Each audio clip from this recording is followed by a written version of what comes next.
everything about Dharma is in the book. Okay. So I'm explaining something spontaneously. If you study the books thoroughly, it will be clearer. But when I'm explaining in person, it will be more spontaneous. Dharma is a universal law. Universal law that governs everything. All the forces of nature are following Dharma. I hear some echo somehow. Okay, doesn't matter. Yeah. Okay. Trees follow Dharma. See? Mountains follow Dharma. Sun follows Dharma. Rivers follow Dharma. Entire nature teaches us to follow Dharma. Dharma keeps in rhythm. If we don't follow Dharma, we suffer. Dharma is to receive and give. Rivers flow. They receive water and they flow. When the water gets stagnant, it decays. So this is how life should be. It should flow. If we hoard anything, we stop the flow, it won't work. It won't work. So Dharma is giving unconditionally, at the same time receiving unconditionally. So it is like flowing with life, being like an instrument. If we become the doer, that I am doing it, we produce the tension. So the first principle of Dharma is we are all interconnected. This is what quantum physics says. This is Vedanta philosophy says, that everything and everyone is interconnected. All of us are made up from 5 elements, and that is temporary. At the death, we merge into 5 elements. All the things we see, which is solid, liquid, or gaseous, is nothing but interplay of energy. Nothing is permanent. We did not exist before birth. We won't exist after death. The body will be gone. Body is not permanent. Everything is impermanent. What is permanent is consciousness. That is what I talk about, being observer and being a witness. That is permanent. So we are permanent. Everything else is changing. If we realize that, we are following Dharma. Okay. All the religions talk about 10 commandments. Different religions say differently. Yoga also says same thing. Those 10 commandments are yama and niyama. Those 10 commandments is non-violence, truthfulness, non-stealing, celibacy, and non-dependence. And 5 rules are shaucha, means purity, austerity, contentment, study of self, and surrender to God. These 10 commandments also, they are to be followed in line with Dharma. If you follow non-violence, not hurting anyone, you could be creating the problem. It should be understood in proper time and proper place. For example, you see somebody bleeding and hiding, and you see somebody coming with a knife and ask, did you see anyone that was bleeding? If you follow the literal truth, yeah, I talked the truth. That person is hiding there, and that may kill him.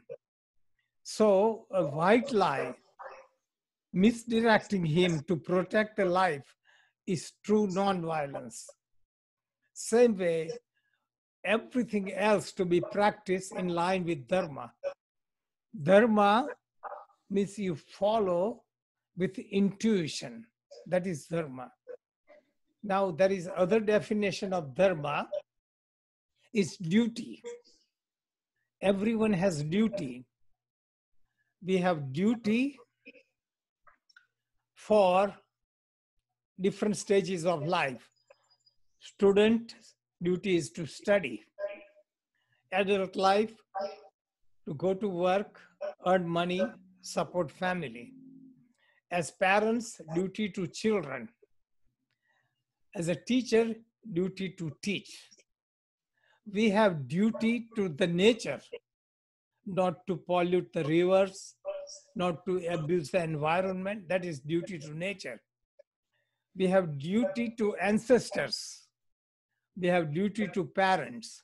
These are all duties. Another definition of duty or dharma is identified with religion. Like my dharma is Hinduism. You say your dharma is Judaism.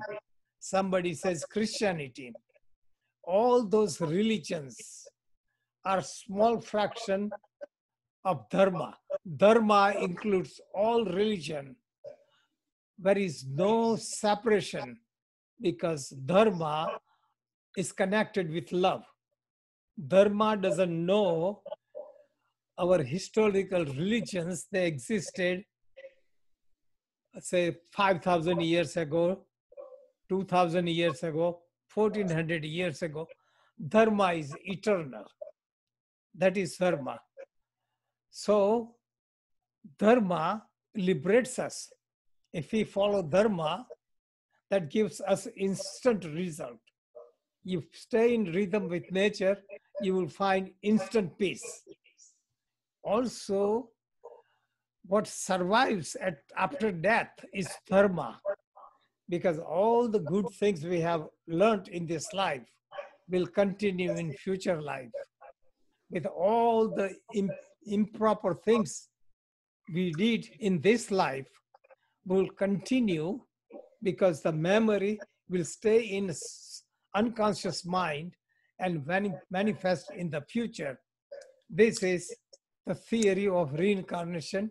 You don't have to believe it, but you can see those who follow a dharma or goes against the nature, that is hurting humanity, lying, cheating, they suffer.